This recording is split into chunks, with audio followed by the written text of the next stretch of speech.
وما انفقتم من نفقۃ او نذرتم من نذر فإن اللہ یعلمہ،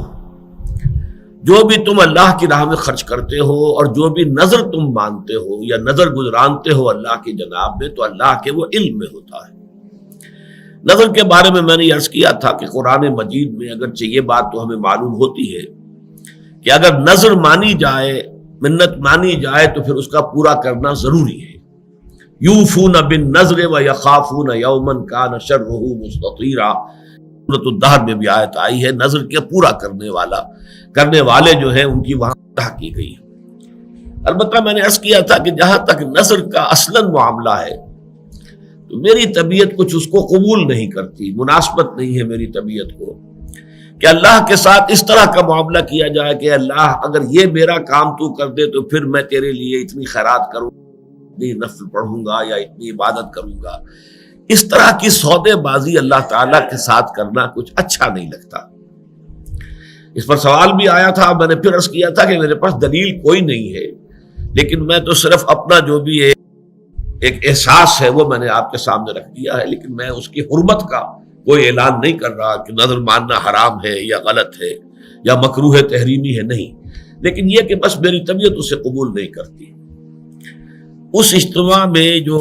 حضرات موجود تھے ان میں سے ہمارے ایک عزیز نے پھر مجھے حدیث نبوی جو ہے وہ پہنچا دی، جس سے کہ میرے اس خیال اور احساس کی پوری تائید ہو گئی۔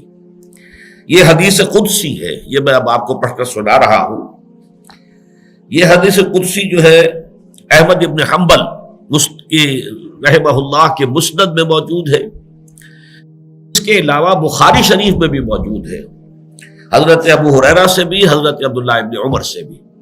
لیکن بخاری میں جو یہ دو مقامات پر آئی ہے اس میں یہ صراحت نہیں ہے کہ یہ حدیث قدسی ہے، بلکہ یہ کہ نبی کی حدیث، نبی اکرم صلی اللہ علیہ وسلم کے قول کی حیثیت سے اس کو بیان کیا گیا ہے، جبکہ یہ حضرت ابو ہریرہ ہی سے، جبکہ مسند احمد ابن حنبل میں آئی ہے تو اس میں بالکل وضاحت ہے کہ یہ حدیث قدسی ہے، اور میں اسی کا متن آپ کو سنا رہا ہوں۔ عن ابی ہریرہ رضی اللہ عنہ عن النبی صلی اللہ علیہ وسلم قال قال اللہ عز وجل، حضرت ابو ہریرہ سے روایت ہے اور وہ روایت کر رہے ہیں نبی اکرم صلی اللہ علیہ وسلم سے کہ آپ نے فرمایا کہ اللہ تعالیٰ یہ فرماتا ہے، قال اللہ عز وجل لا یأتی النذر علی ابن آدم بشیء لم اقدرہ علیہ، نظر ماننے کی وجہ سے ابن آدم کو کوئی ایسی شے نہیں ملتی جو میں نے پہلے سے اس کے لیے مقدر نہ کر دی ہو، یا نظر کا ماننا نہ ماننا اس اعتبار سے گویا کہ بالکل برابر ہے۔ اللہ تعالیٰ نے جو بات پہلے سے طے کی ہوئی ہے اس نظر کی وجہ سے اس پہ کوئی تبدیلی نہیں ہوگی۔ فرمایا قال اللہ عز وجل لا یأتی النذر علی ابن آدم بشیء لم اقدرہ علیہ ولکنہ شیء استخرج بہ من البخیل یؤتینی علیہ ما لا یؤتینی علی البخل،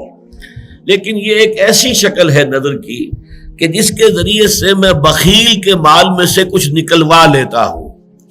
اگر یہ بخل جو ہے اس کے اوپر مسلط رہے اور وہ نظر نہ مانے تو وہ مال نہیں نکالے گا، وہ نہیں صدقہ و خیرات۔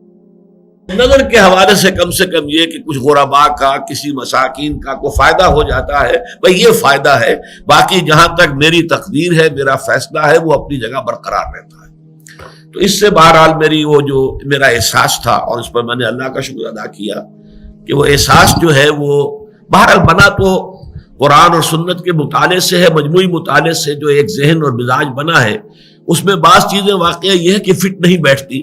اور پھر یہ کہ جب ان کی تائید مل جاتی ہے کسی آیت قرآنی سے یا کسی صحیح حدیث سے تو پھر یقیناً خوشی ہوتی ہے۔